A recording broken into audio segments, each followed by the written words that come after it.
hatiku, kerana takutkan siksamu. Hamba-Mu rasa berputus asa, siapakah dapat bersihkan diri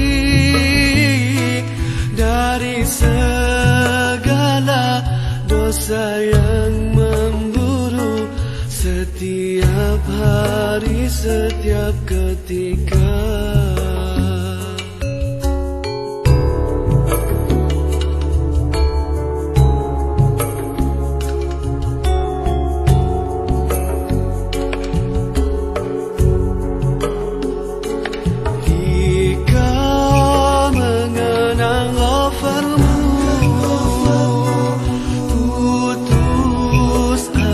Tiada lagi semangatku pulih semula, harapanku subur kembali.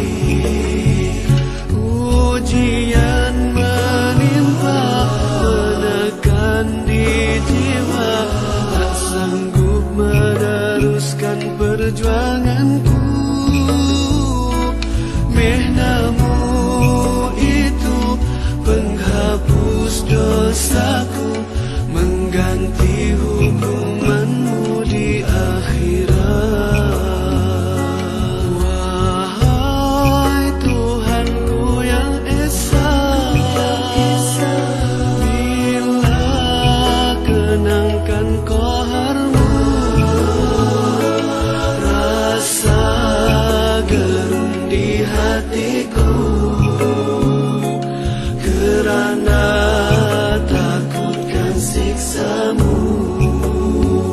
Hamba-Mu rasa berputus asa, siapakah dapat bersihkan diri dari segala dosa yang memburu setiap hari, setiap ketika.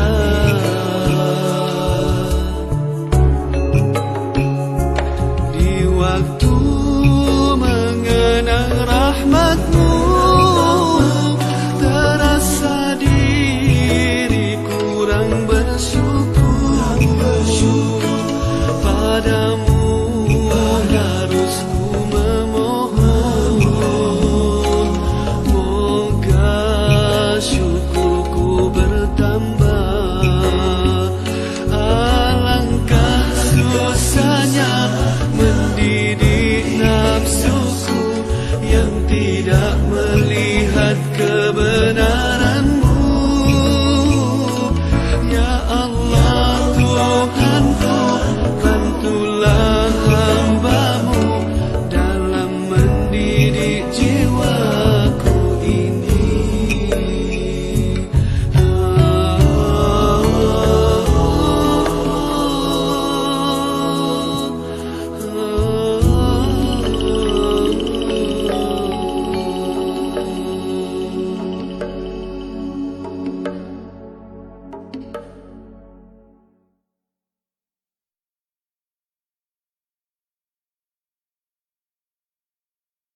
Bismillahirrahmanirrahim. Assalamualaikum warahmatullahi ta'ala wabarakatuh. Alhamdulillahi rabbil alamin, wassalatu wassalamu ala ashrafil anbiya wal mursalin wa ala alihi wa sahbihi ajma'in. Wa qala rabbi shrah lana sudurana wa yassir lana umurana wa hlul 'uqdatam min lisanina yafqahu aqwalana, amma ba'd. Alhamdulillah, tuan-tuan dan puan, apa khabar semuanya? Selamat pagi saya ucapkan kepada semua sahabat-sahabat pecinta Al-Quran, dan kita dihimpunkan pada pagi ini adalah kerana Al-Quran semestinya. Alhamdulillah, bersyukur kepada Allah Subhanahu Wa Taala kerana memberi peluang dan ruang kepada kita pagi ini untuk sama-sama kita mengambil ataupun mendapatkan beberapa cibisan ilmu yang ingin dikongsikan oleh saya sendiri. Dan bukanlah niat saya untuk mengajar tuan-tuan dan puan, Cuma saya hanya ingin berkongsi apa yang saya telah pelajari daripada guru-guru yang sebelum ini. Jadi saya nak kongsikan kepada tuan-puan bertetapan dengan hadis yang biasa kita sebut, selalu saya sebut dalam live kita, khairukum man ta'allama al-Quran wa 'allamah. Sebaik-baik kalian adalah sesiapa yang mempelajari Al-Quran dan mengajarkannya kepada orang lain. Jadi dengan bersandarkan hadis tersebut, insya-Allah ianya bukannya terpakai kepada golongan guru Quran sahaja, tetapi kepada seluruh umat Islam khususnya. Jadi tuan-tuan perempuan pun terlibat sama, ya. Bila saya sebut ini, maknanya kita semua perlu memikul tanggungjawab, yang mana apabila kita belajar tentang ilmu Al-Quran ini, kita kongsikan kepada orang lain, dan mudah-mudahan ianya menjadi bekalan saham ataupun bekalan akhirat buat kita, ganjaran pahala kita. Betul tuan-puan, ya? Kita hanya mengajarkan Al-Quran sahaja, dengan kata keberkatan, dengan setiap huruf yang kita lafazkan itu dengan mendapat 10 ganjaran pahala, kan? Kita dah biasa dengan hadis-hadis tersebut.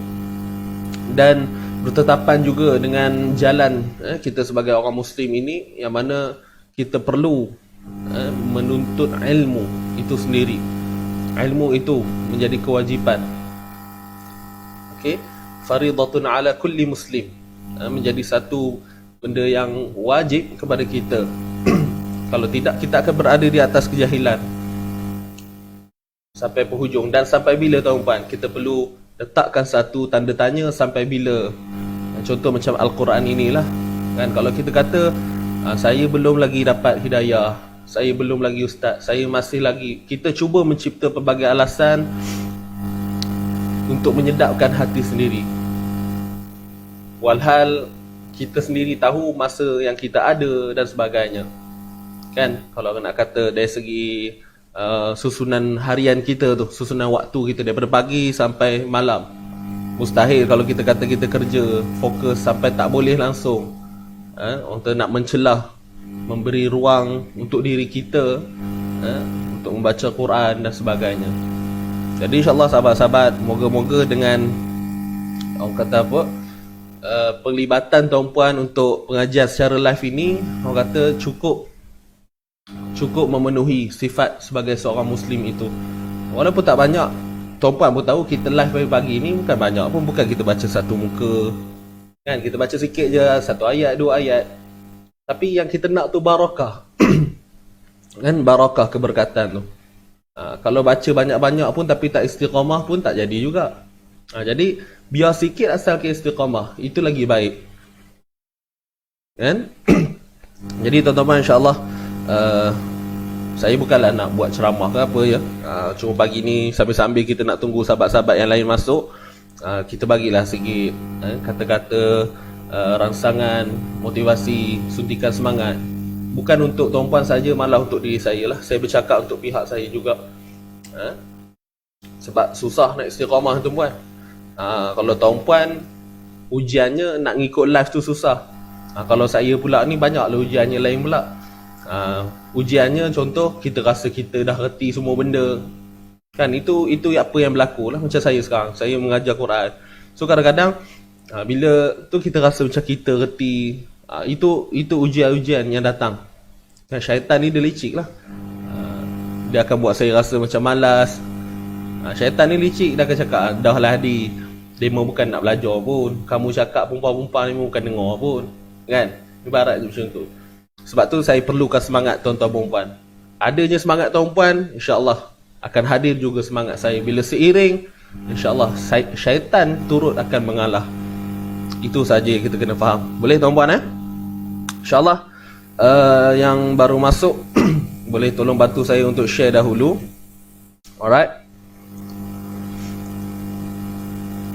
Tak ni depan rumah saya, belakang rumah saya ni ada orang bertukang ni, bunyi mesin tu, suara saya dengar kita abaikanlah bunyi yang belakang tu. Orang duk apa nama, grinder lah, mesin tu.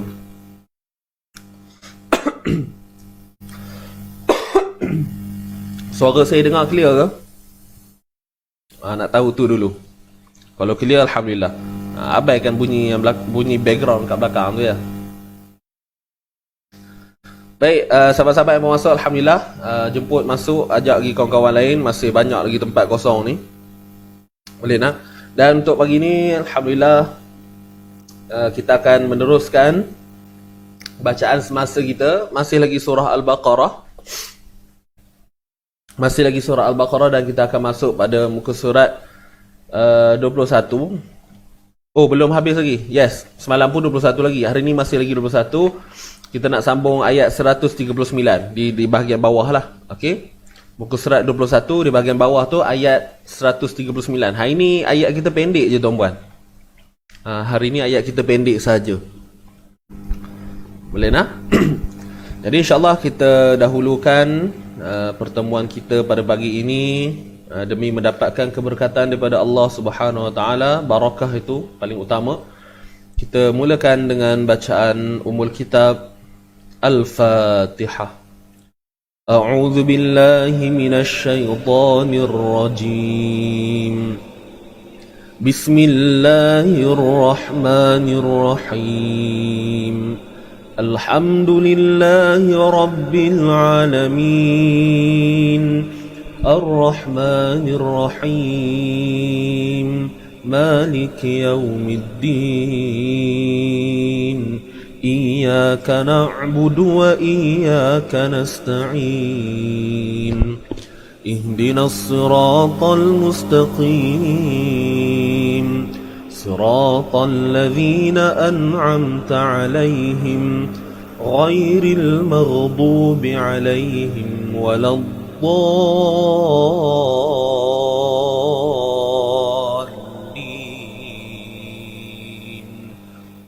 آمين. Amin amin ya rabbal alamin. Baik, alhamdulillah. Terima kasih sahabat-sahabat semua ya kerana sudi bersama saya pagi ini. InsyaAllah kita teruskan untuk bacaan kita yang pertama, surah Al-Baqarah ayat 139 pada muka surat 21. Jadi sebabkan ayat ni pendek je, so saya boleh besarkan font dia lah, tulisan dia. Puaslah sikit nak tengoknya tuan-tuan ya. Baik, siapa yang ada Quran boleh fokus pada Quran lah. Okey, siapa yang ada Quran boleh tengok pada Quran. Kemudian siapa yang tak ada boleh tengok pada di paparan skrin, insya-Allah. Adakah anda semua sudah bersedia? Yang baru masuk tolong share dulu. Ahlan wa sahlan saya ucapkan. Kita masih lagi menunggu sahabat-sahabat kita yang lain ni. Baik, alhamdulillah, kita teruskan untuk bacaan kita dahulu. Kemudian baru kita akan pergi pada sesi bedah membedah, insya-Allah. Jom kita mulakan bacaan. 1, 2, mula. A'udzu billahi minasy syaithanir rajim. Bismillahirrahmanirrahim.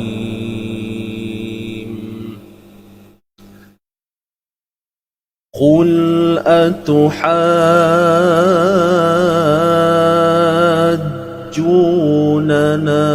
في الله وهو ربنا وربكم ولنا أعمالنا ولكم أعمالكم ونحن له مخلصون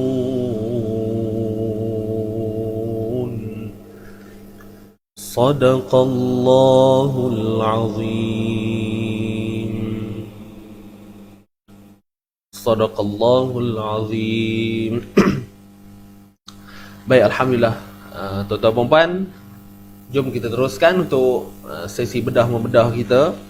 InsyaAllah kita pergi pada perkataan yang pertama ni, insyaAllah. Bismillahirrahmanirrahim. Qul atuhajjunana fillah. Baik tuan-tuan dan puan, huruf qaf baris depan huruf qaf tebal selamanya. Di sini huruf qaf tebal selamanya. Huruf qaf baris tebal. Huruf qaf baris depan tebal. Bunyinya qu, dan matikan lam di sini. Matikan lam di sini dengan bunyi qul. Qul. Yang penting jangan kita tertukar dengan huruf qaf ni. Ya, huruf qaf nanti jadi qul. Ataupun kita memang nak sebut huruf qaf, cuma kita mengabaikan sifat tebal. Dia jadi qul. Kalau tanya sebut huruf apa tu? Betul huruf qaf. Kan? Dia tak terfikir pun, tak terbayang pun nak sebut huruf qaf. Tapi disebabkan apabila kita mengabaikan sifat tebal pada huruf qaf, maka sebutan kita akan mirip kepada huruf qaf. Jadi kena hati-hati kat situ. Boleh tuan-puan? Alright. Qul bunyi dia. Kemudian hamzah baris atas bunyinya a. Qul atuha. Boleh? Baik. Hamzah baris atas bunyi a lah. A daripada daripada makhraj kerongkong kita, pangkal kerongkong. Kemudian huruf ta baris depan. Huruf ta baris depan bunyi tu. Macam biasalah, tu. Kemudian di sini kita tengok terdapat simbol ombak yang bertemu dengan sabdu kat sini. Baik tuan-tuan dan puan. Berapa harakat yang perlu kita baca di sini? Berapa harakat yang perlu kita baca di sini?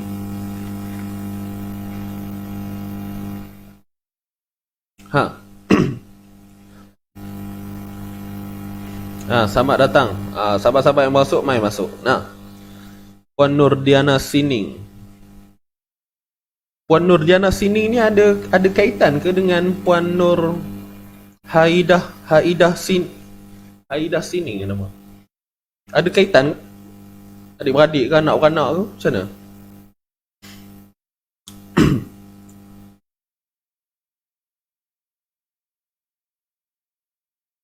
Yang ni, ombak bertemu sabdu.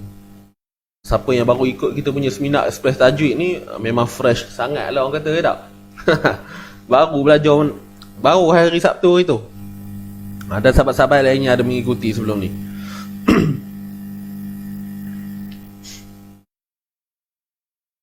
Okey, jadi tuan-tuan dan puan, di sini saya rasa jaranglah kita jumpa.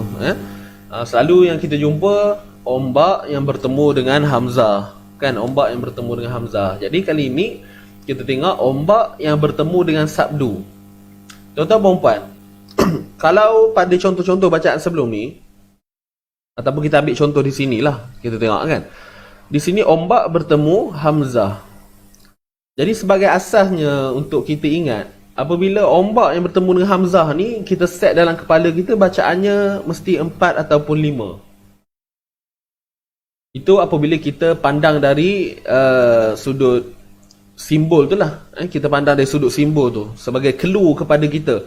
Kalau ombak bertemu dengan hamzah ni, kita baca dengan kadar 4 atau 5 harakat. Baik, kita tolak tepi dulu berkaitan dengan nama hukum. Okay, kita tolak tepi tentang nama hukum. Kita nak fokus pada simbol sahaja. Baik, so ombak rindu, tak kisahlah ombak ke misai ke apa kan, bertemu dengan hamzah 4 atau 5 harakat. Dan apabila ombak yang bertemu dengan sabdu, kita perlu baca 6 harakat. Ingat tu tuan-puan. Alright, ombak rindu bertemu dengan simbol sabdu 6 harakat. Kalau ombak rindu bertemu dengan hamzah 4 ataupun 5 harakat. Boleh? Boleh? Mad lazim kalimi mustaqqal. Baik, jadi itu adalah nama hukum. Kalau kita bincangkan tentang hukum, apa nama hukum? Jadi kat sini qul atuha. Baik, tuan-tuan dan puan, saya tanya tadi berapa harakat perlu dibaca. Jadi sahabat-sahabat semua dah jawab. Alhamdulillah, terima kasih. Ya, benar. Di sini perlu dibaca 6 harakat. Semua tahu. Ramai yang mahir-mahir dah handai-handai belaka, tuan-puan. Ya tak? Qul Baik, sekarang 6 harakat tu di mana sebenarnya? Tuan-tuan dan puan, 6 harakat itu ialah pada bunyi ha itu sahaja. Bunyi yang statik. Qul atuhajjunana fillah.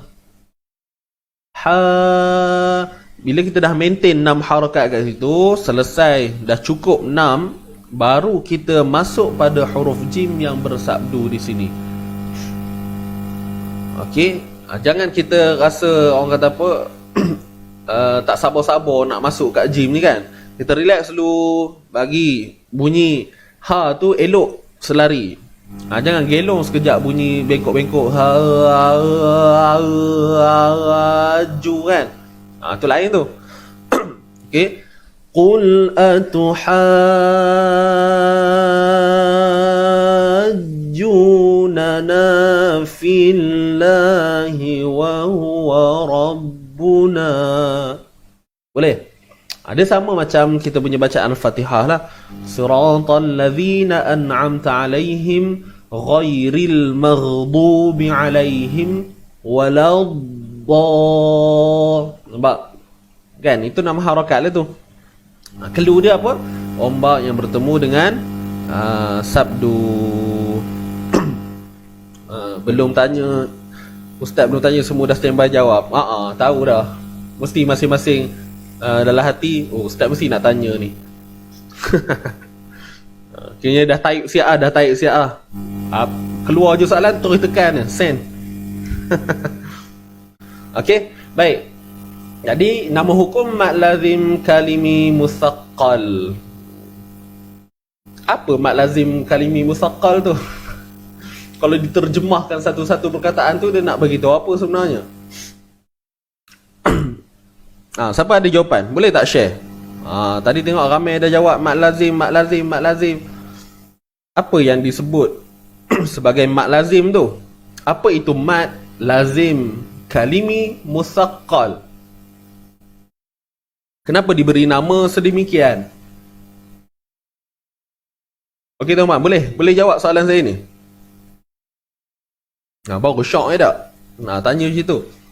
Okey, sekarang ni hukum di sini 6 harakat. Bacaannya 6 harakat. Dan nama hukumnya mad lazim kalimi musaqqal. Kenapa nama mad lazim kalimi musaqqal ni? Kenapa diberi nama sedemikian? Apakah hujah pada setiap sebutan tu? Mad lazim kalimi musaqqal. Ada yang nak kongsi idea? Okey, kalau yang tak tahu, tulis tak tahu. Kalau yang tahu, boleh tulis.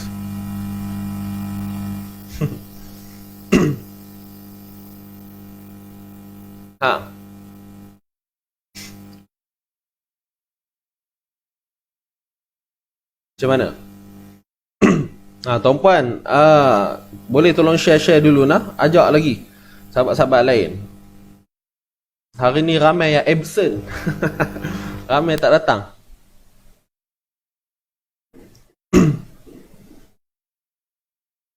Ada 100 lebih ni. Ramai dia juga sebenarnya. Selebihnya tunggu Ustaz bagi pencerahan. Masya Allah. Okey, macam mana sahabat-sahabat lain?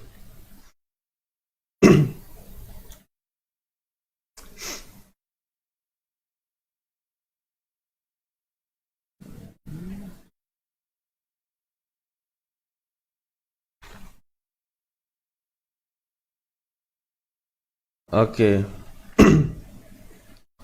Baik tuan-tuan dan puan, dengar baik-baik ya. Saya share secara ringkas saja. Baik, kenapa diberi nama mad lazim kalimi musaqqal? Mad lazim kalimi musaqqal. Dengar baik-baik nah. Saya sebut sekali je ni. Siapa fokus dia dapat. Okey, dengar baik-baik. Ada 4 perkataan di situ. Mad lazim kalimi musaqqal. Mad lazim kalimi musaqqal. Baik. Dengar. Mad maksudnya panjang. Mat maksudnya panjang, merujuk kepada bacaan inilah yang dibaca dengan kadar yang panjang. Baik. Mat lazim. Lazim ni maksudnya kebiasaan. Lazim macam kita sebut kan, bila kita sembang, okey, benda ni benda yang lazim dibuat, benda yang lazim dilakukan, contoh kan, maknanya kebiasaan. Baik, apa yang dimaksudkan kebiasaan itu ialah berbalik kepada cabang bacaan oleh semua para qurra.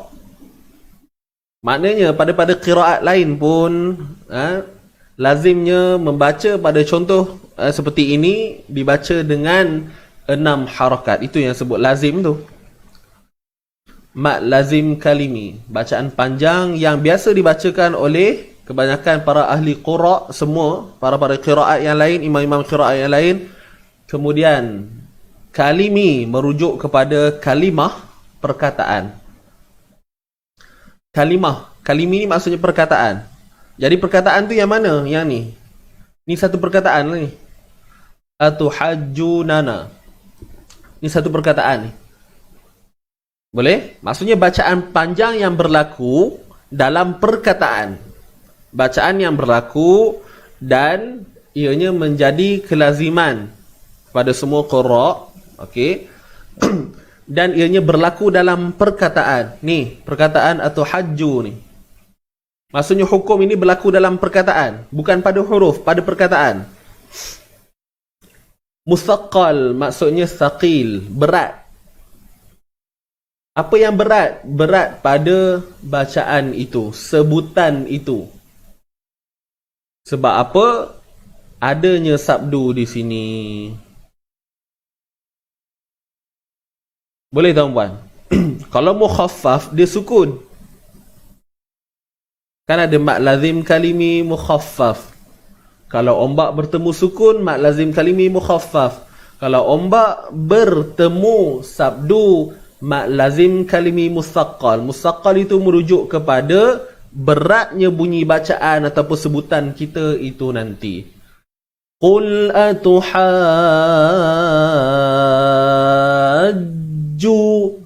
hajju, itu kata thaqil, berat. Musaqqal.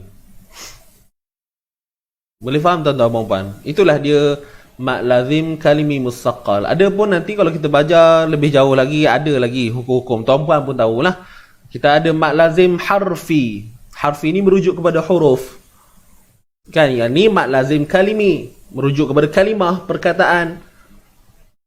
Ada juga mat lazim harfi, dan dipecahkan kepada dua juga, mat lazim kalimi, mat lazim harfi musaqqal, mat lazim harfi mukhaffaf. Kalau yang ni mat lazim kalimi musaqqal, dan ada juga mat lazim kalimi mukhaffaf. Aja pening. Siapa yang tak pernah belajar bab mat ni, bila dengar benda yang saya sebut ni, confirm pening. Confirm lah. Saya jamin 100%. Siapa yang tak pernah belajar tentang mat secara keseluruhan, secara total, maksudnya terhad, tuan-puan mungkin belajar sampai mat asli je, lepas tu mat-mat lain tak belajar, bila saya sebut ni confirm pening lah. Minta maaf, sebab itu adalah realitinya. Jadi bila kita rasa pening, maka apa perlu kita buat? Cubalah cari guru, kita belajar dulu balik berkaitan dengan mat-mat ni. Boleh tuan-puan? Baru kita puas. Bila kita kupas satu-satu part tu, dia jadi lebih seronok, insyaAllah. Boleh nak? Sahabat-sahabat, ada yang line slow, kita doakan semoga internet mereka diberi kesembuhan. Okey. Sahabat-sahabat yang mau masuk, mai dulu share dulu ya. Boleh? Kalau nak ikut detail dia tu banyak lagi tuan-puan. Kalau nak cerita huruf mat bertemu dengan sukun lah. Okey. Tapi sebab tu saya kata dia, saya cerita secara asas. Apa yang kita boleh faham dengan maksud mat lazim kalimi. Mat lazim kalimi musaqqal. Wallahu alam, 6 harakat. Okey, boleh?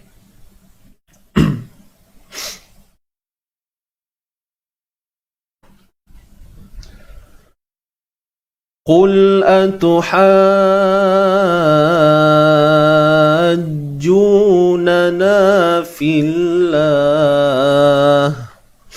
Itu bunyi dia. Alright, boleh sahabat-sahabat semua? Clear nak? Baik, kita teruskan lagi. Lepas kita dah masuk pada jim yang bersabdu ini, apa yang kita kena buat?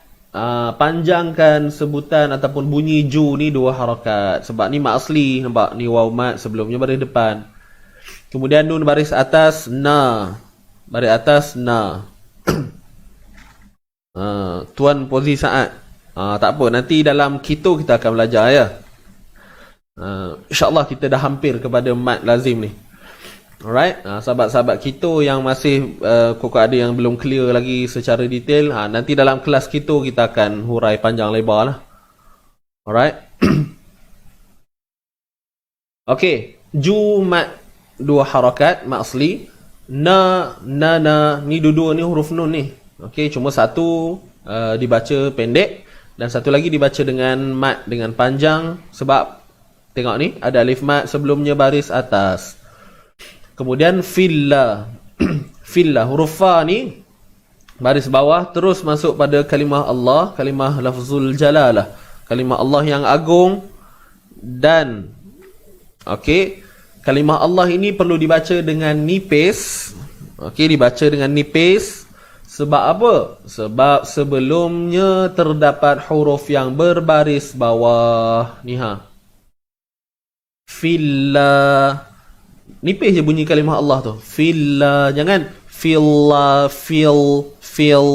Tu dah bunyi macam, dia bunyi tebal lah, ataupun bunyi orang putih sikit gayanya tu. Kan? Filla, nipiskan sahaja. Boleh? Kemudian huruf ha baris bawah bunyinya hi. Ni ha bendera.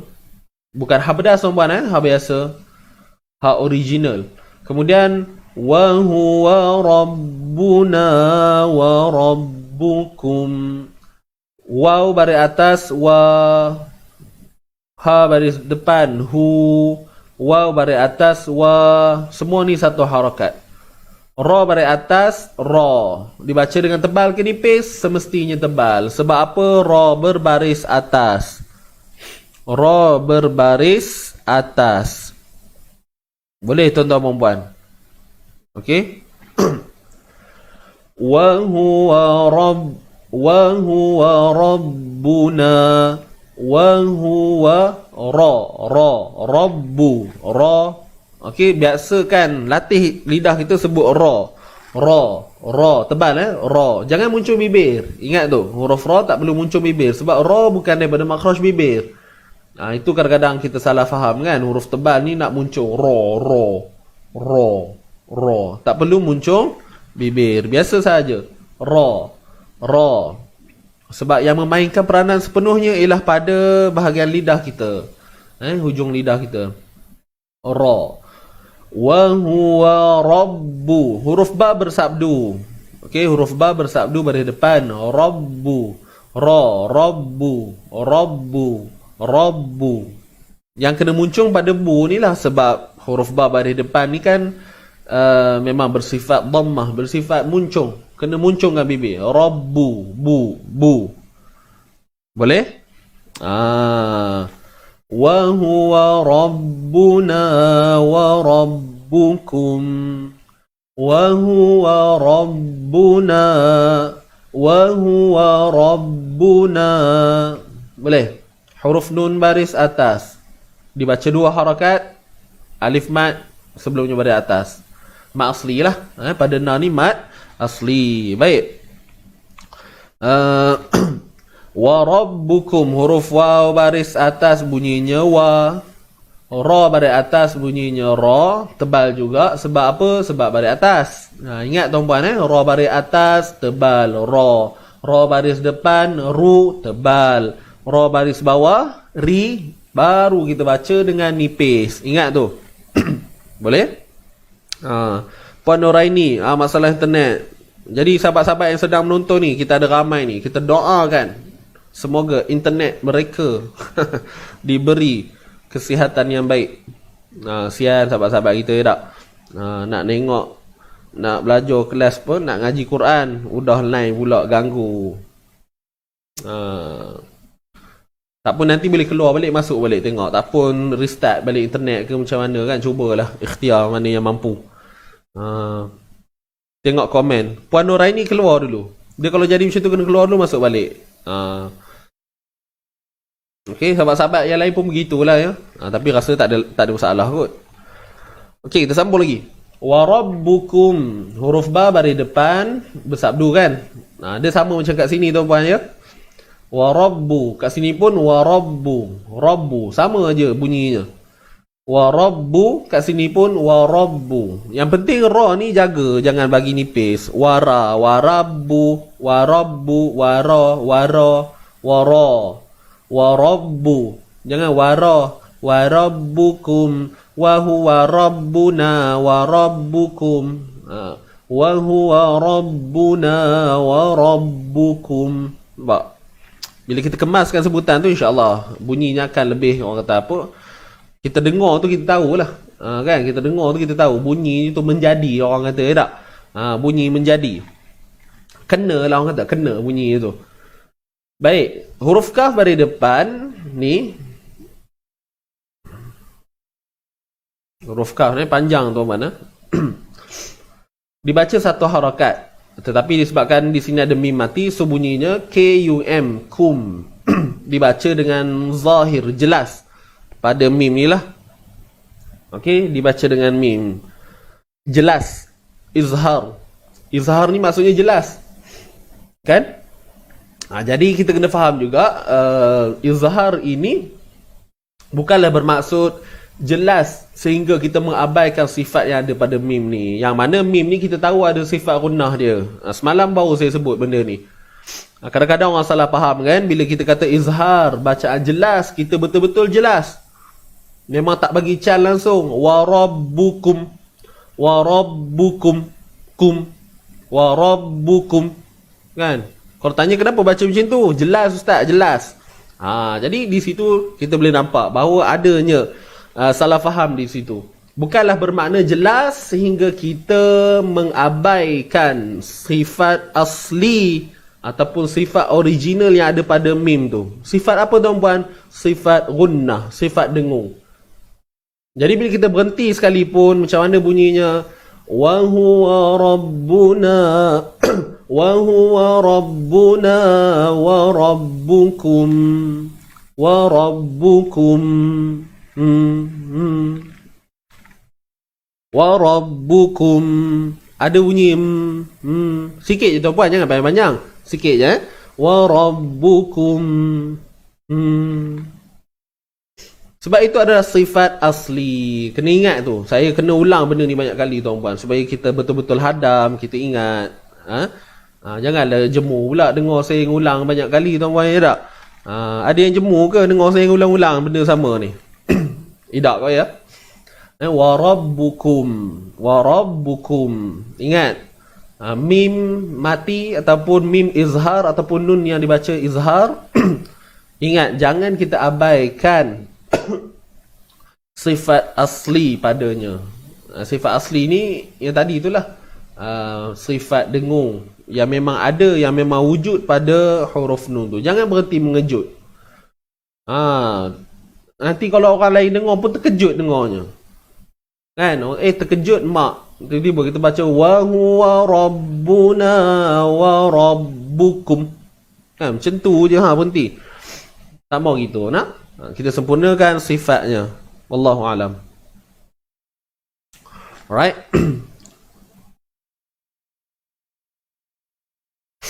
Puan Fatimah. Sian Puan Fatimah kata Allahu Akbar. Kalau boleh beri sumbangan internet, memang kita boleh sumbang dah. Ramai sahabat-sahabat kita ni pemurah ni. Kan, kalau internet tu adalah benda yang kita boleh nampak, mesti dah boleh disumbangkan. Okey, kita sambung. Kita berhenti kat sini dulu. Wa rabbukum. Kita baca balik daripada atas. Qul atuhaju. Buat sahabat-sahabat yang baru masuk, ingat, di sini saya ada sebutkan tadi, dibaca 6 harakat. Atuhaju kat sini 6 harakat. Okay, kita mulakan dengan isti'azah. Sedia semua. 1, 2, 3. أعوذ بالله من الشيطان الرجيم بسم الله الرحمن الرحيم قل أتحاجوننا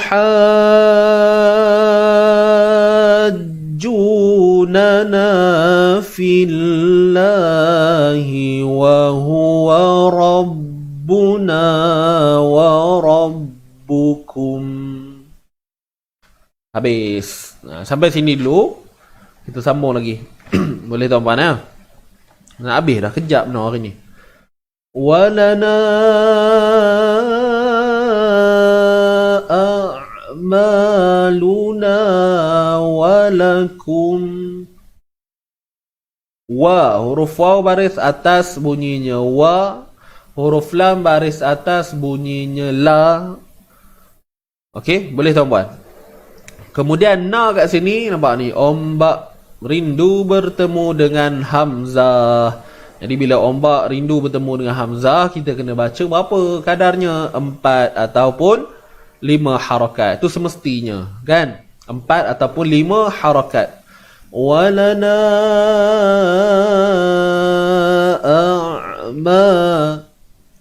Baik, kita panjangkan nun ni dari atas bunyi na ni dengan kadar 4 atau 5 harakat. Betul kan? Baik. Dan kalau kita tanya alasannya sebab apa? Sebab ni lah yang saya sebut tadi. Ombak bertemu hamzah. Baik, kalau kita cerita tentang hukum pula, namanya mad jaiz munfasil. Mad jaiz munfasil. Huruf mad bertemu dengan hamzah dalam 2 kalimah yang berbeza. Boleh faham?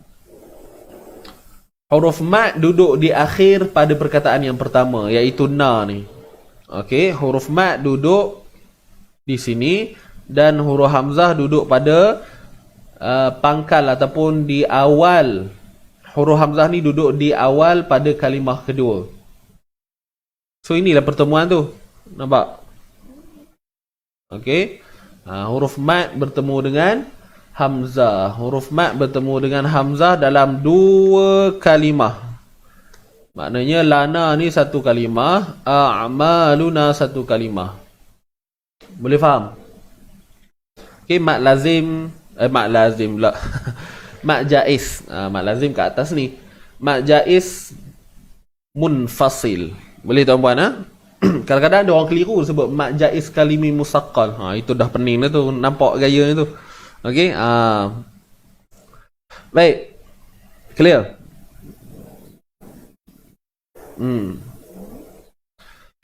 Baik, alhamdulillah, 4 atau 5 harakat. Cuma saya nak ingatkan sini, huruf hamzah ni kita nak sebut dia, pastikan bunyinya dikerongkong. Jangan walana a'ma jangan bunyi walana a'maluna walakum. Huruf hamzah pada atas bunyinya dan kat mana datangnya ataupun dari mana datangnya huruf hamzah ni pangkal kerongkong kita ni. Ingat, pangkal kerongkong.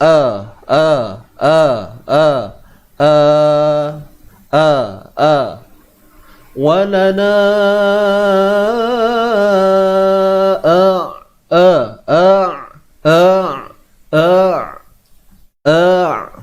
jangan walana itu yang jadi lain tu. Sebab kalau kita lihat, huruf hamzah ni duduknya di pangkal kerongkong dan huruf ain duduk di tengah kerongkong. Maknanya atas daripada hamzah. Jadi bunyinya kita anggap begini. Daripada bawah daripada pangkal kerongkong tuan-puan, naik ke tengah kerongkong.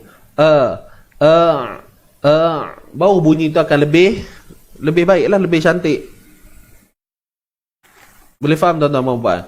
Kalau kita gabungkan ataupun kita samakan point dia, itu yang jadi walana a'maluna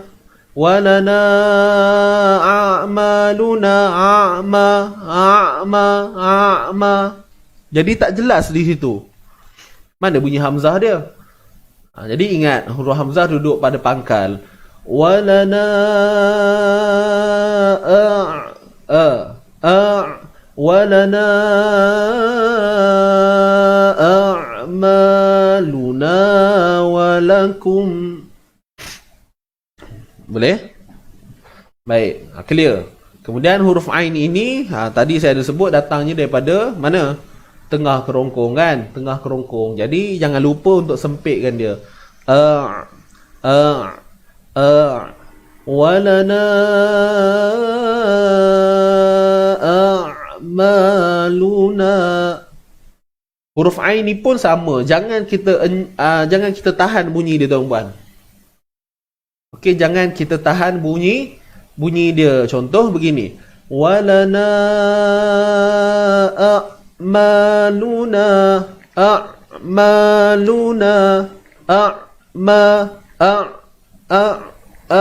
kan bunyi tertahan. Jangan kita tahan dia, tuan-puan. Kita lepaskan dia. Tapi jangan lepaskan sangat. Jangan lepaskan sangat. Dia tengah-tengah. Dia tak tertahan, dia tak terlepas. Walana a'maluna walakum. Jelas tak? Cuba sahabat-sahabat buat. Sambil dengar tu sambil cuba. Saya dengar baik-baik. Saya ulang balik.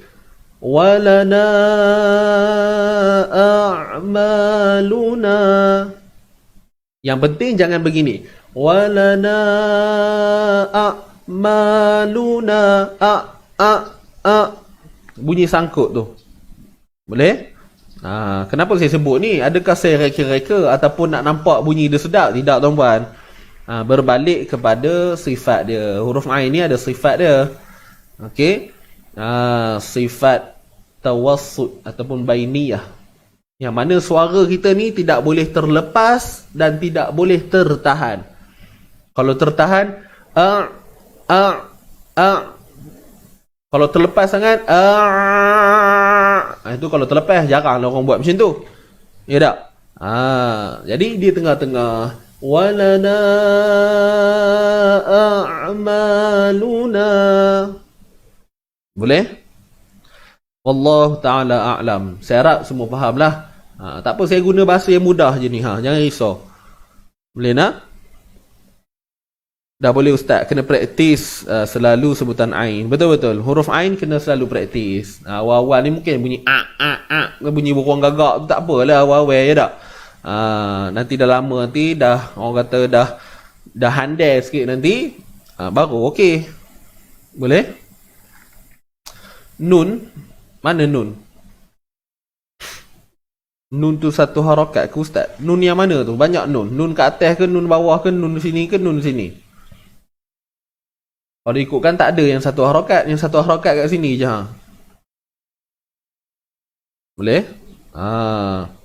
Kalau yang satu harakat ni, yang lain semua dua harakat ni. Yang tanya pasal nun tadi ya. Nun baris atas ni je satu harakat. Yang lain na dua harakat. Ni pun na dua harakat. Yang ni na lagi panjang 4 atau 5 harakat. Kat sini 2 harakat. Tapi kita tak masuk lagi.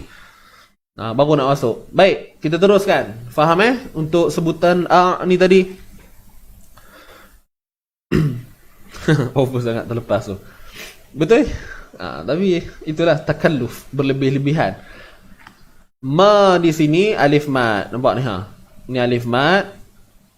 Oops, tak tukar lagi. Okey, ni alif mat, sebelumnya baris atas. 2 harakat tuan-puan ya. Mat asli. Kemudian lu, huruf lam baris depan, lu. Huruf lam baris depan, lu. Dan na kat sini. Na 2 harakat lah ni. Alif mat, sebelumnya baris atas. Walana a'maluna walakum a'malukum. Walakum. Walakum. Huruf wa baris atas wa, huruf lam baris atas la, huruf kaf baris depan ku. Kena muncung ke tuan-puan? Iyalah, confirm kena. Sebab apa? Sebab baris depan kan, huruf yang berbaris depan ni mesti bibir kita akan memuncung. Tapi ingat, muncung tu jangan dibuat-buat tuan-puan. Okey. Jangan dibuat-buat. Walakum. Amboi, orang kata ya tak? Kemain lagi. Aja handai orang kata. Usah dibuat-buat muncung bibir tu. Sebab ia bersifat tabi'i. Sifat tabi'at. Maknanya bila kita sebut huruf baris depan ni, dia akan automatik memuncung. Walakum KUM. Kan? Ada tak tuan-puan bagi salam time raya? Datang dengan family. Assalamualaikum. Kan? Panjang. Dah lah panjang. Kum ma'arid sukun. Assalamualaikum. Dengan muncung bibirnya tu. Ya? Jadi ingat, huruf yang berbaris depan dia bersifat dhammah, bersifat tabi'i. Bersifat tabi'i. Tabi'at. Bila kita sebut je mesti muncung. Ingat itu. Usah dibuat-buat. Boleh? Walakum a'malukum. Mim kat sini. Mim mati bertemu hamzah. Nak tunjuk betul-betul muncung ustaz. Itulah pasalnya. Tapi kalau awal-awal tengah berguru, memang biasanya guru akan suruh kita muncung betul-betul supaya nak bagi kita ingat ni. Kalau saya pun, kalau orang yang baru nak belajar, saya suruh muncung tu bibir tu betul-betul. Biar ingat. Tapi itulah, jangan dibiarkan aja. Risau merana hidupnya nanti. Maksudnya kena bagi tahu lah lepas tu. Dah lama kan, dia dah agak mahir. Kita yang mungkin ada guru Quran, kita kena tengok lah macam mana, sejauh mana penerimaan anak murid kita dan sebagainya. Okey. Kalau rasa dia pening-pening tu, kita khabar, okey, muncung bibir, buat betul-betul, ikut Ustazah, ikut Ustaz, khabar macam tu. Kau nak cerita kat budak-budak kan. Tapi kena cerita jugalah nanti bila dah mahir, cerita, okey, sebenarnya muncung, jangan dibiarkan itu khabar merana tu hang. Udah terbiasa. Asal sebut je mana-mana huruf yang bersifat muncung ni, udah. Jorin aja biar, jorin. Okey, boleh tersambung nak? Walakum a'malukum. Di sini sebutan je tuan-puan sama macam kat sini. Sama je. Walakum. Ingat mim ni kita baca dengan izhar, dengan jelas. Tapi berbalik kepada sifat yang saya nyatakan tadi. Jangan biar ataupun jangan abalkan. Jangan abaikan sifat asli pada mim ni. Sifat dengung dia tu ada. Jangan abaikan. Walakum bunyi tu. Walakum a'malukum. Walakum ingat huruf hamzah pada atas Walakum a'malukum. Walakum huruf hamzah bunyi dulu. Huruf ain kat sini, nampak ni. Huruf ain ni. Jangan apa nama? Tanya ustaz apa tu? Jorin. Saya pun tak tahu jorin tu apa istilahnya. Kalau apa kita nak sinonim kan dia?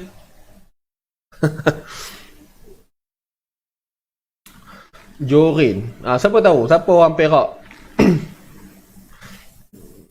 Okey. Tak tahu dia jorin tu sama dengan apa? Jorin bebia. Selalu sebut itu lah. Tapi tak tahu apa makna lainnya tu. Mungkin kang ada lah tu orang. Tunggulah. Ada lah orang komen tu orang. Tunggu Ustaz. Okey, puan Kamaliah muda tanya tadi tak? Tunggu Ustaz. Baik, a'malukum. Ma di sini dua harakat. Nampak ni. Ni alif mat sebelumnya baris atas. A'malukum. A'malukum. Huruf lam baris depan lu. Okey, huruf kaf baris depan ku. Sini pun samalah. Ni mim mati. Mim mati bertemu waw. Sama hukum kat sini tadi. Izhar syafawi. A'malukum. Ingat kum tuan-tuan, K-U-M, kum. Bukan kum. Kum. Okey? Kum. Bukan kum. Kum. Boleh? أعمالكم ونحن له مخلصون.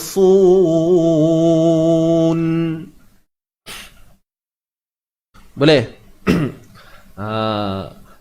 Kum, ingat di sini izhar tapi jangan buang sifat dengung asli yang ada pada dia. Boleh tuan-puan bunyi sikit je. Jangan panjang-panjang. A'malukum wa nahnu lahu. Boleh? Huruf wa pada atas. Wa nahnu lahu. Nahnu lahu. Nahnu lahu. Nahnu lahu. Baik.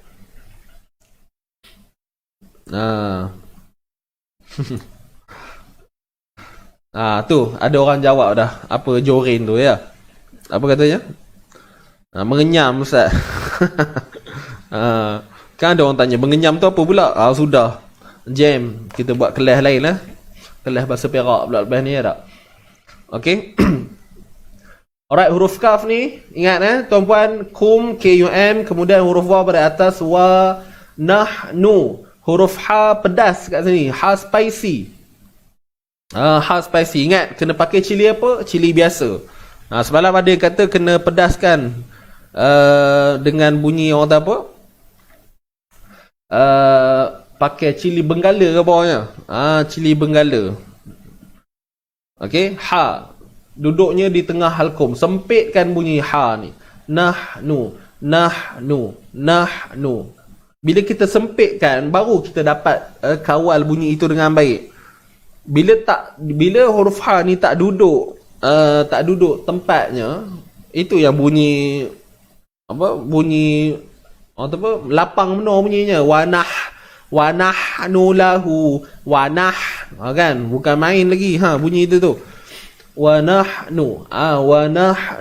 Sempitkan, tahan dia. Sempitkan kat kerongkong kita ni. Tapi apa-apa pun macam saya sebut tuan-puan, kena selalu praktis, ya. Kena selalu praktis. Boleh?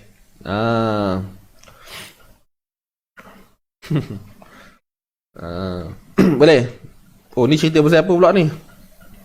Udah. Jom fokus. Okey, kapsikam. Apa tu? Macam mana sebut tu? Betul kan? Cili benggala. Okey tuan-puan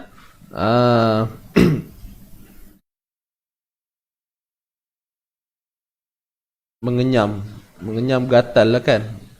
Gatal ni kalau Perak ni orang tu ngelenyor. Kamu ngelenyor benar. Okey, sambung balik huruf ha ni tuan-puan. Tak maaf selingan sikit saja je. Jangan marah Wa nahnu, huruf ha pedas. Ingat tu sampai bila-bila. Samalah bila kita baca Al-Fatihah. Alhamdulillahi Rabbil Alamin. Ar-Rahmanir Rahim. Ar-Rahmanir Rahim. Hi. Gitu. Kat situ kadang-kadang kat Al-Fatihah kita kena check balik ha pedas tu jadi tak kita buat. Dia kalau tak jadi, macam mana bunyi dia? Bukanlah tak jadi, ha pedas tu dah ada dah, cuma dia itulah, dia bersifat takalluf, ada berlebih-lebihan.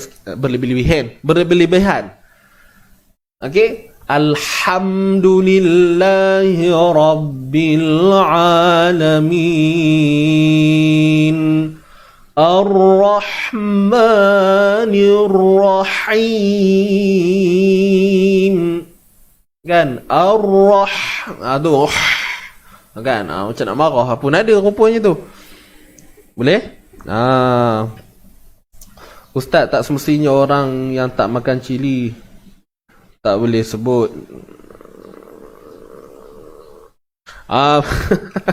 Puan Zandaria binti Omar, Ustaz, tak semestinya orang yang tak makan cili tak boleh nak sebut huruf ha kan? Sebab ada hamba Allah susah sangat nak sebut ha, sebab dia kata dia tak makan yang pedas. Masya Allah, tuan-puan, ini bahaya ni. Jangan salah faham. Yang kita duk sebut cili-cili tu bukanlah nak ngatakan kalau orang yang makan cili je boleh nyebut ha pedas ni. Tidak. Terima kasih Puan Zandaria. Bila ada soalan macam ni, dia memberi pencerahan pada orang lain. Makan ke tak makan ke, okey, makan ke tak makan ke, ingat tuan-puan, huruf ha ni dia bukan je cerita pasal pedih ke tak pedih. Itu hanya berbalik kepada makhraj tu saja.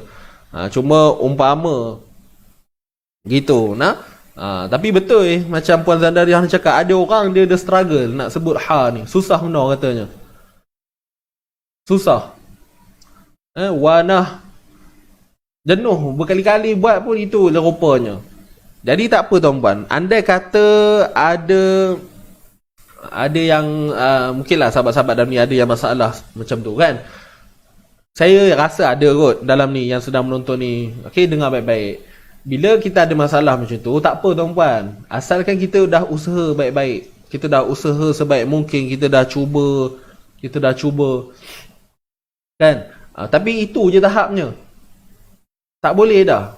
Jadi tak apalah, asalkan kita usaha. Boleh tuan-puan?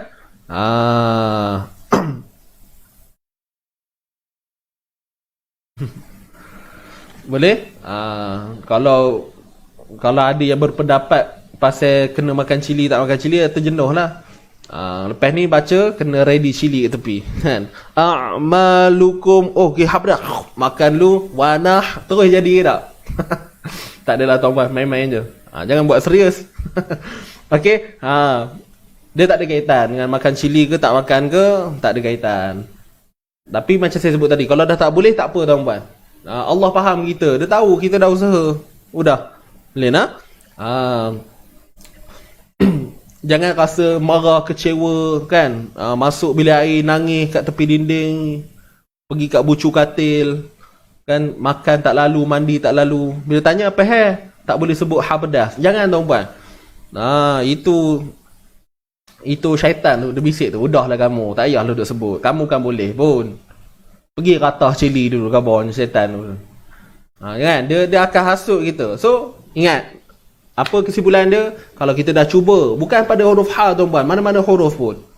Itu yang kata kita kena belajar, cuba insya-Allah. Kalau kita betul niat tu, Allah akan dorong, akan mudahkan kita, bagi kita lorong laluan. Okay, mudahlah kita nak dapat tu nanti. Boleh tuan-puan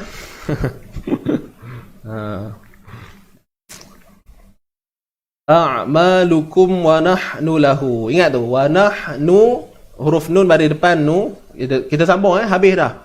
Bab-bab cili Benggala, cili pedas, paling pedas kat Korea Selatan, 20 pelbagai tu, kita berhenti dulu, kita sambung terus.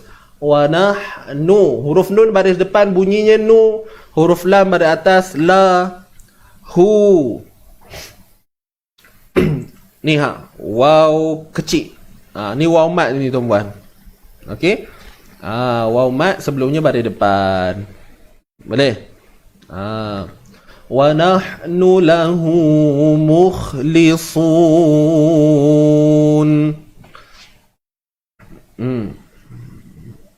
Ustaz, kalau kita dah usaha tapi tak tepat juga berdosa ke Ustaz? Cuba setakat mampu. Yes, itu dia. Kita berbalik kepada kemampuan kita. Kita tak macam ni lah tuan-puan. Kita cuba bayangkan kalau orang-orang macam orang Cina, kita bayangkan kalau kita meletakkan kesalahan itu satu benda yang besar, benda yang berat. Tapi halus lah, banyak pembincangan dia. Tapi cuba kita bayangkan macam orang Cina baru nak convert. Bayangkan, betul kita ni diberi tanggungjawab untuk mengajar orang Cina ni tu. Contoh, mengajar Quran. Kalau kita terlalu memberi penegasan, kita kata, tak boleh, you tak boleh sebut macam ni. Kan? Kita sebut, kita ajar dia, kita nak sama bunyi macam Arab, nak sama macam sebutan kita. So tak boleh tuan-puan, berbalik kepada kemampuan. Sebab tu kalau Cina baca Quran, kita nampak ada juga bunyi-bunyi Cina tuan-puan. Ada bunyi-bunyi Cina dia tu. Walhal dalam masa yang sama ada juga yang daripada Chinese ni tadi, bacanya elok. Dia berbalik kepada kemampuan dia tu. Asalkan ada usaha untuk belajar tu. Ada yang jenis kesalahan itu saya pernah sebut sebelum ni. Kesalahan tu berlaku sebab apa? Adakah sebab kita memang tak belajar langsung? Itu yang saya sebut atas faktor kejahilan diri sendiri tu. Minta maaf cakap itu yang pertama. Maksudnya kita tak boleh tu, kesalahan yang berlaku tu disebabkan kejahilan kita sendiri. Kita tak nak usaha kita nak cuba lakukan perubahan, yes, itu yang boleh menjurus kepada berdosa dan sebagainya. Tapi kalau kita dah usaha dan itu je kemampuan kita, maka tak apa, selesai. Andai kata kesalahan itu berlaku berulang kali pun dimaafkan. Sebab apa? Itu sahaja kemampuan kita. Boleh? Wallahu ta'ala a'lam. Saya faham tuan-puan. Saya setakat pengalaman saya mengajar, kalau bukan online lah, yang berdepan ni, bila memang banyak masalah ni. Kan? Bila saya tanya, rasa tak pedas tu? Rasa ustaz, cuba buat. Jadi hal lain juga. Tapi dia dah rasa itu paling okey kat dia. Alright? Jadi insyaAllah, cuba usaha pelan-pelan. Benda ni kena praktis tuan-puan. Kuasa dia praktis. Bukan kita fokus pada teori semata-mata, tapi lebihkan juga pada latihan. Sebab tu kita boleh kenal orang yang apa definisi lancar. Bila orang kata lancar, kan, apa definisi lancar ni? Boleh?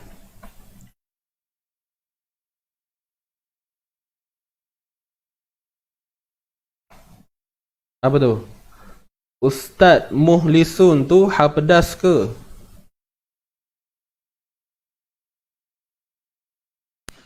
Hatitik, apa maksud tu? Ustaz Muhlisun tu hal pedas ke, bukan hatitik ke? Hatitik, macam mana tu? Boleh ulang soalan? Typo kot tu Kalau ikutkan mana ada hatitik? Ni huruf kha, mukhlisun. Wa nahnu lahu mukhlisun. Gitu. Boleh nak Puan Sibah Hussein? Yang tanya tadi ya. Ni huruf kha nah, tuan-tuan dan puan. Untuk sahabat-sahabat dan khususnya yang bertanya tadi lah, Puan Sibah, ini huruf kha. Yang ni. Mana ke dia? Ni. Kita tidaklah panggil huruf ha titik. Kha. Boleh nak? Huruf kha yang ada titik. Kejap. Betul ke? Puan Sibah Hussein tadi yang tanya tadi.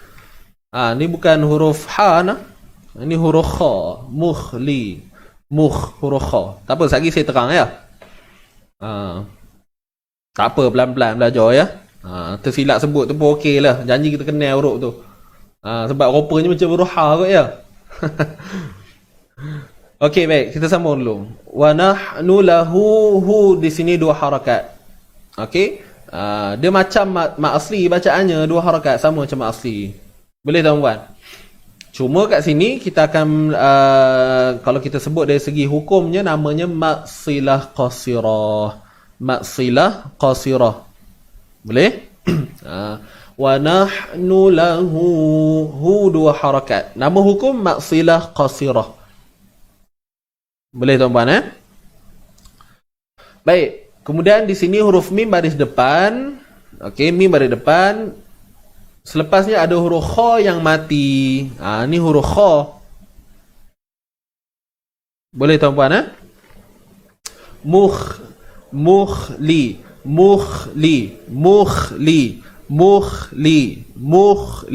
Itu namanya. Boleh?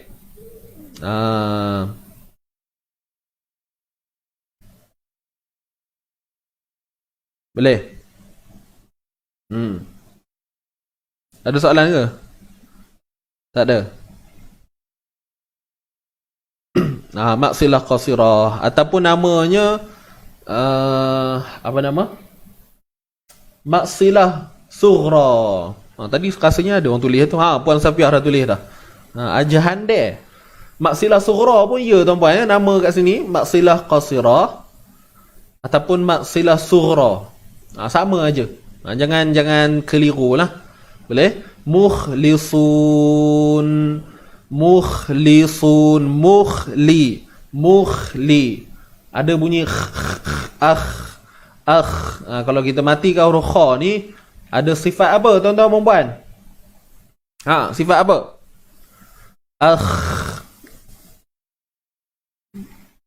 Fahassahu syakhsun sakat. Huruf kha ni huruf bersifat hams. Okey, hams. Mukh. Bila kita mati kan, kita letak tapak tangan kita, mukh. Mukh. Kita rasa pada tapak tangan kita di nafas kita ni. Ada tekanan nafas kita pada tapak tangan. Cuba buat. Mukh, mukh, mukh. Okey? Boleh? Dalam masa yang sama dah ada sifat lain, dah ada sifat apa nama? Apa ke istilahnya? Allahu akbar. Lupa pula. Terlupa pula. Rakhawah. Allahu akbar. Sifat rakhawah. Boleh lupa pula. Rakhawah ni suara yang terlepas. Okey? Mukhli, mukh. Suara kita. Nak mudah faham tu, suara kita tu terlepas. Jangan mukh. Wa nahnu lahu mukhlisun, mukhlisun, mukhlisun. Mukh. Nampak? Mukh. Itu kata. Suara kita tertahan dan nafas kita terlepas. Suara kita tertahan. Suara kita terlepas dan nafas kita pun terlepas. Ada seiring. Sama je. Mukhlisun. Wa nahnu lahu mukhlisun. Boleh?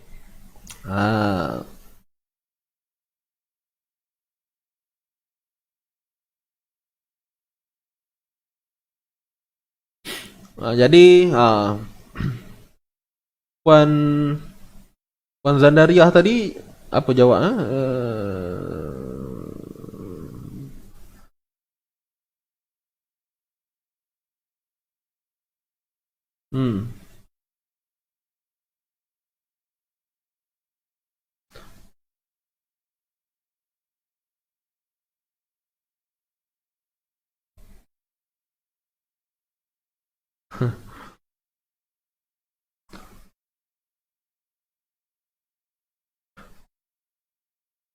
Dia siap merayu kat ustaz. Macam mana? Itulah. Betul juga. Cuba try makan cili tu. Kok jadi ke? Manalah tahu kan? Asbab, orang kata asbab. Benda ni, asbab ni banyak. Mana tahu tiba-tiba makan sekali terus boleh sebut. Manalah tahu ke tak? Cuba. Tapi bukanlah kita bergantung pada cili tu. Maksudnya cuba ikhtiar kan. Ikhtiar. Mana tahu kok betul ke itu sebabnya kan. Boleh nak? Laqad subhanahu wa ta'ala sifat khawa, suara terlepas, suara tepat dan nafas pun terlepas. Yes, Puan Norijah. Beres. Clear nak? Baik, wa nahnu lahu mukhlisun. Di sini mad arid lisukun. Dapat tuan-puan? Ma'arid lisukun dah habis dah. Sun ni ma'arid lisukun. Macam mana kita boleh kata ma'arid lisukun? Apabila kita berhenti pada nun yang terakhir sebelumnya ada mad asli. Nampak? Ni waw mad sebelumnya pada depan lah. Mad asli ni su. Jadi bila kita berhenti barulah jadi ma'arid tu. Ma'arid lisukun. Berapa kadarnya? 2, 4 ataupun 6. Wa nahnu lahu mukhlisun. Selesai. Puan Zawiyah tanya apa fungsi waw kecil. Waw kecil tu fungsinya memanjangkan bacaan. Ataupun bahasa mudahnya waw tu waw mat. Waw tu waw mat. Boleh? Ni waw ni kan. Ni waw mat tuan-tuan. Yang tanya waw kecil tak? Fungsinya ialah untuk adanya pemanjangan pada bacaan kita. Wa nahnu lahu Wa nahnu lahu nampak? Lahu 2 harakat. Cuma nama je yang lain. Maksilah qasirah. Tapi dari segi bacaan sama macam mak asli 2 harakat. Boleh tuan-puan? Yang bertanya tadi, siapa tanya tadi? Puan Zawiyah. Clear Puan Zawiyah? Minta maaf lah kalau ada soalan-soalan yang saya terlepas pandang.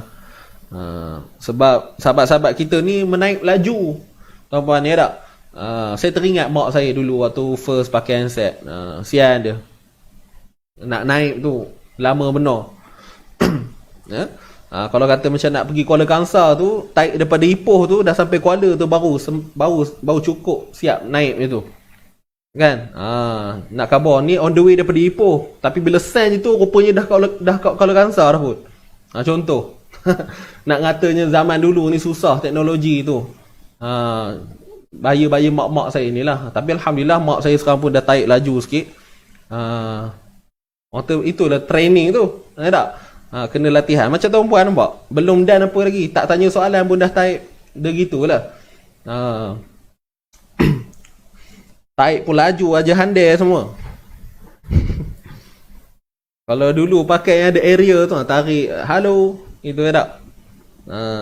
Sekarang touchscreen, relax je. Tak tengok pun boleh taik tuan-puan. Allahu akbar. Gurau tuan-puan jangan ambil hati. Kita nak habis dah ni Okey, boleh. So insya-Allah terima kasih semua. Saya sebenarnya ambil ayat pendek ni sebab saya ada hair sekejap lagi ni. Ada urusan sedikit nak kena diselesaikan. Jadi itulah, rasanya tak ada soalan yang berat untuk hari ni. Dan petang ni jangan lupa petang ni bersama Ustaz Muslim. Siapa yang nak belajar balik asas-asas huruf, boleh. Petang ni mai sama-sama. Okey, join bersama Al-Fadil Ustaz Muslim. Alright? Berani. Saya terbaca komen Tuan Zaini tu, dah tersasul. Berani jawab. Okey, baik.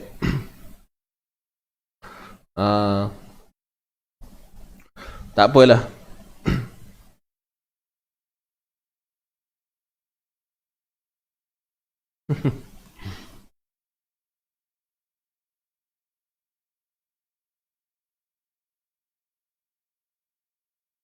Oh, ada soalan lagi. Puan Zawiyah tanya, ra tu kena bergetar ke Ustaz?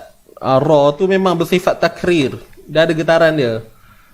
Okey, sahabat-sahabat semua sikit ada sahabat kita tanya, huruf ra ni bergetar ke? Ni contoh ni tengok ni. Ni huruf ra, ni huruf ra, mana lagi ra? Kan ada satu je. Ada satu je. Ni ada dua lah. Bunyi yang sama, ra pada atas. Baik, soalannya ra tebal ke? Tebal pula. Itu sifat. Ra ni ada sifat getaran ke? Jadi jawapannya ada.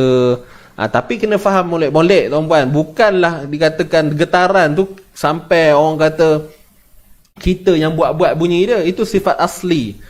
Takrir pada huruf ra. Ra. Nampak tak bila kita sebut ra tu dah ada macam bunyi ra. Ada bunyi ra. Itulah takrir itu sebenarnya. Sifat asliyah. Biasanya kalau orang Asia macam kita ni, Melayu ni mudah nak sebut. Jangan risau untuk ra ni. Tapi ada juga yang rasa susah. Ya tak? Ada juga yang susah. Cuma ingat, bila kata getaran tu, janganlah kita menganggap, getar. Itu yang ra. Wa huwa rabbuna wa rabbukum. Bila orang tanya apa huruf itu? Takrir ke bawahnya? Getar, Ustaz Adi kata getar. Tak, jangan faham apa itu. Ingat, dia sifat asli. Bila kita sebut je huruf ra tu, pastinya akan ada getaran tu. Jangan risau. Sebab kita ni orang Melayu ni, jangan risau. Kita ada sifat tu, dia ada sendiri. Ustaz dibimbangkan. Dan kena jaga juga pada sabdu. Itu. Pada ra yang tengah hidup ni, baris atas, baris bawah ni tak ada isu sangat. Dia yang bersabdu tu. Contoh, Al-Fatihah sendiri. Bismillahirrahmanirrahim. Lagi mau bergulung tu, lagi mau dia buat itu. Bismillahirrahmanirrahim. Tu. Itu yang kata berlebihan tu. Boleh nak? Jadi huruf ra ni jangan risau. Dia bersifat asliyah untuk getaran tu. Bismillahirrahmanirrahim. Bismillahirrahmanirrahim. Okey, kita santaikan sebutan kita tu, mulut kita tu. Alright? Boleh? Clear tak yang bertanya tadi tu?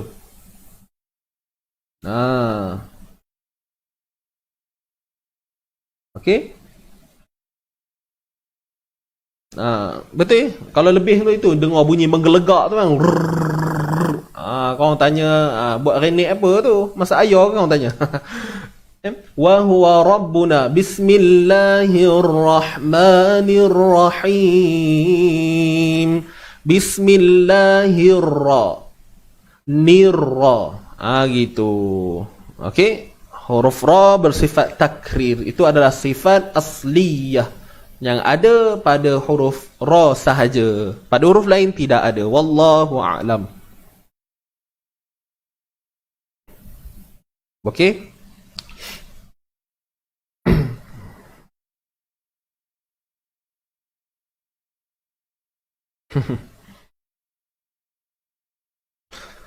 Okey, baik. Saya rasa selesai kot. Petang ni jam 3 nah. Jangan lupa ready. Jam 3 petang insya-Allah. Jam 3. Bersama Ustaz Muslim. Okey, tapi jangan tanya soalan tajwid banyak sangat tuan-puan.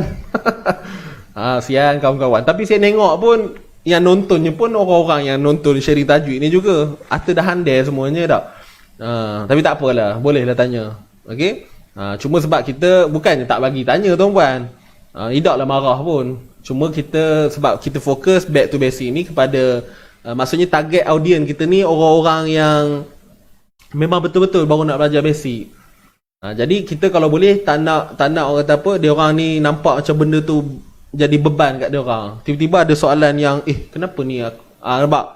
Itu tujuan dia. Tapi tak apalah nak tanya. Saya bukan salah tuan-puan jangan kan kata Ustaz Adi tak bagi tanya ke.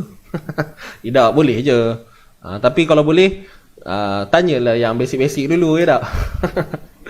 Jangan tanya tajwid lagi. Okey? Baik, wallahu alam. Kita baca dulu untuk yang terakhir sebelum kita akhiri live kita. Boleh tuan-puan Sedia semua? Tarik nafas panjang. Okey. Petang ni kelas santai-santai je. Okey, jom kita mulakan insya-Allah.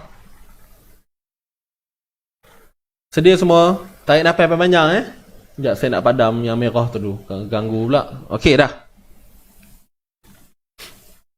Okey, sedia? 1 2 mula. Kami pun tak reti nak tanya basic tu Ustaz. Ai. Tak reti nak tanya basic ke? Tak apalah tu. Tanya je lah, ikutlah. Okey. Okey, baik. Jom kita baca 1 2. Okey, fokus tuan-puan Jom kita baca dulu insya-Allah. 1 2 mula. أعوذ بالله من الشيطان الرجيم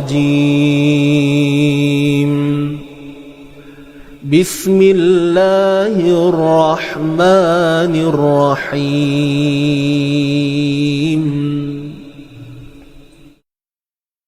قل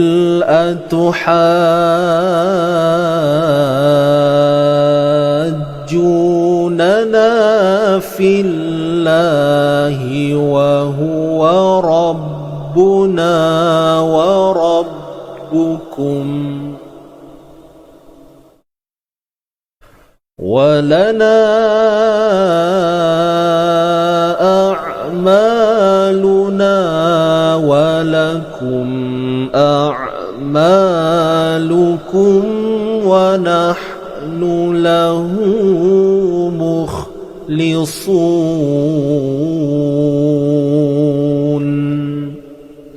صدق الله العظيم. Okey, kali ni dah lah pendek tak? Rasa cepat penuh habisnya. Kita baca sekali lagi. Kita baca laju sikit. Tadi tu lambat. Kita baca laju sikit. Lagilah cepat habisnya tak? Okey, ready semua? Laju sikit tadi kita baca perlahan. Kita baca laju sikit. 1 2 mula. A'udzu billahi minasy syaithanir rajim. Bismillahirrahmanirrahim. Qul atuhajjunana fillahi wa huwa rabbuna wa rabbukum ولنا أعمالنا أعمالكم ونحن له مخلصون صدق الله العظيم. Sadaqallahul Azim. Baik, alhamdulillah. Terima kasih semua. Petang ni kita jumpa. Bukan jumpa dengan saya lah, jumpa dengan Ustaz Muslim. InsyaAllah untuk back to basic. Baik, wasal apa maksudnya? Wasal ni maksudnya sambung. Okey, wasal. Wasal waqaf. Waqaf berhenti, wasal sambung. Okey, wallahualam, saya mohon maaf kalau ada gurauan saya yang mungkin terkasar dan sebagainya. Saya mohon maaf nah. Jangan ambil hati. InsyaAllah kita jumpa esok untuk sharing yang terakhir untuk minggu ni lah, hari Jumaat esok. Boleh tuan-puan? Tak ada tazkirah ringkas ke Ustaz? Ada. Tazkirah ringkas selalunya awal-awal, pagi-pagi Ustaz. Jadi siapa yang nak dapatkan tazkirah ringkas ataupun sentikan, boleh masuk pukul 8.30 tu dah get ready dah. InsyaAllah ada lah di situ. Boleh nak? Jadi wallahualam, kita tangguhkan dahulu pertemuan pagi ini dengan bacaan tasbih kafarah. Boleh? Subhanakallahumma wa bihamdika asyhadu an la ilaha illa anta astaghfiruka wa atubu ilaik. Bismillahirrahmanirrahim. Wal 'ashr innal insana lafi khusr إلا الذين آمنوا وعملوا الصالحات وتواصوا بالحق وتواصوا بالصبر. Sadaqallahul Azim. Baik, alhamdulillah. Jadi terima kasih sekali lagi. Ada soalan lagi ke? Tak ada kot. Petang ni pukul 3 nah. Petang ni pukul 3. Siapa yang belum join kita punya Telegram, join lah kat bawah. Nanti apa-apa semua kita akan post dalam Telegram. Baik, jom saya nak gerak dulu. Okey, jumpa petang ni, jumpa esok insyaAllah. Dan yang belum daftar untuk kita punya seminar ataupun baiki surah pilihan, mohon daftar. RM49 aja. Boleh tekan link untuk pendaftaran ataupun sebarang pertanyaan. Kita jumpa lagi. Aqul qawli hadza wa astaghfirullahal azim li wa lakum wa billahi taufiq wal hidayah. Wassalamualaikum warahmatullahi wabarakatuh. Okey semua, lelok jumpa lagi, jaga diri, bye bye.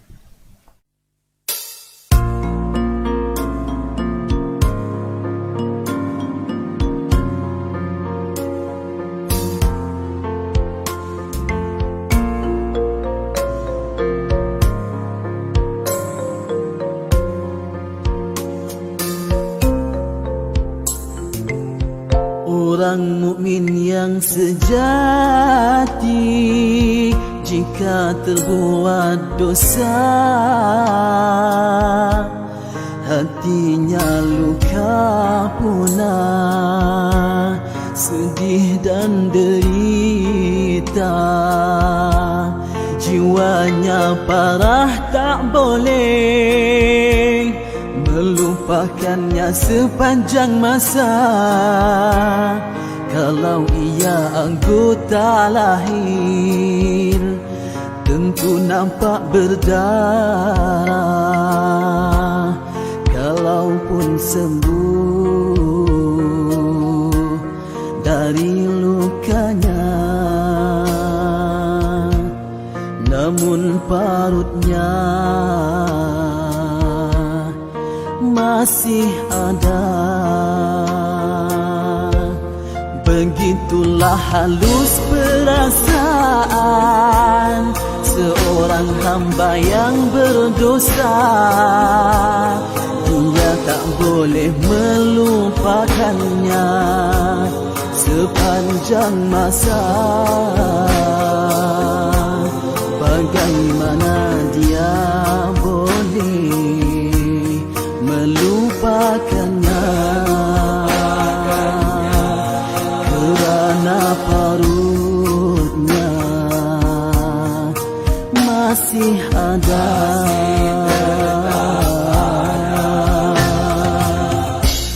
Artinya ingatannya pada dosa tak boleh dilupakannya.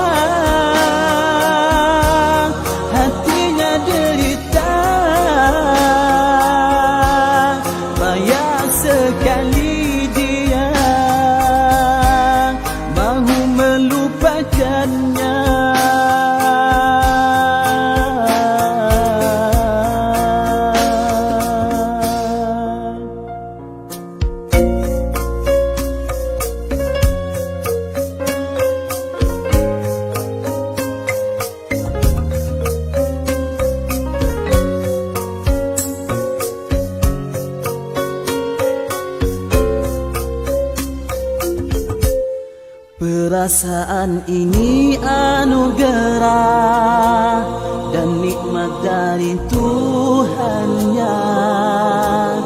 Takut dengan dosanya itu jadi syafaat padanya. Tersiksa dengan dosa, derita dengan kesalahan, dianggap oleh Allah itulah hukuman pada hambanya. Moga di akhirat kelak terselamat daripada siksa neraka.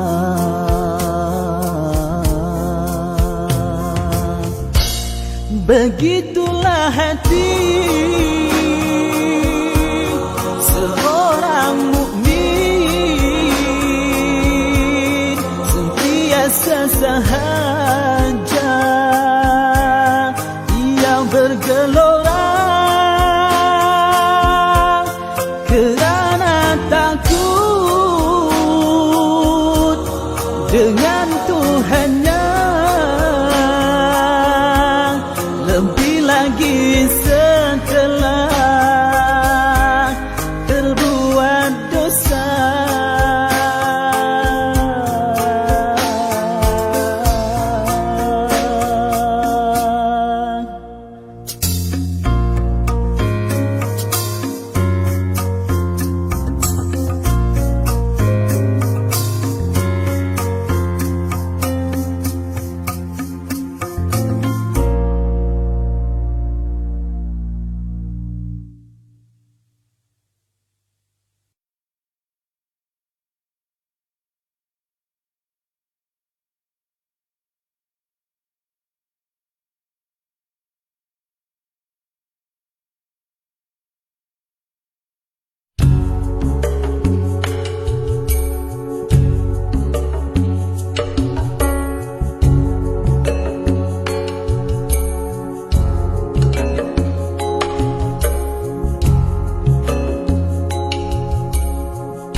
hatiku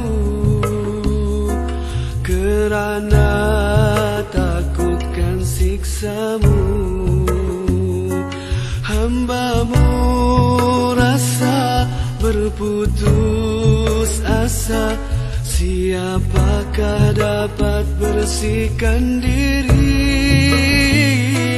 dari segala dosa yang memburu setiap hari, setiap ketika.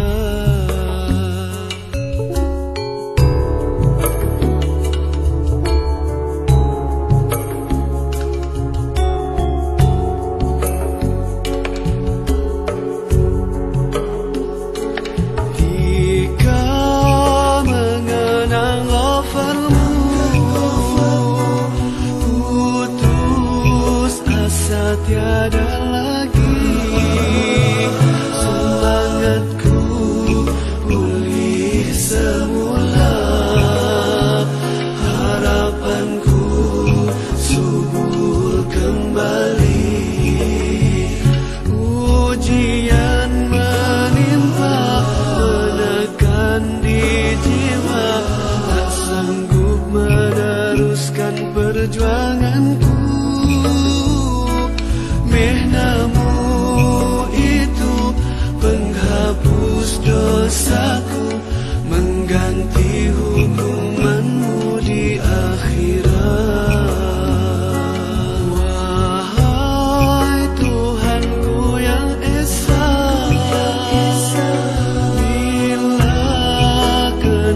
dan qaharmu. Rasa gerun di hatiku kerana takutkan siksamu.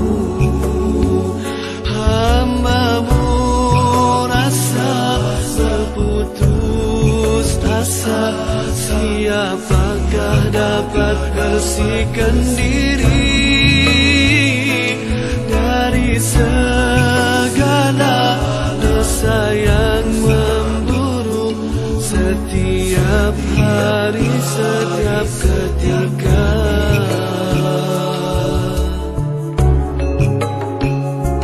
Di waktu mengenang rahmat-Mu, terasa diri kurang bersyukur padamu.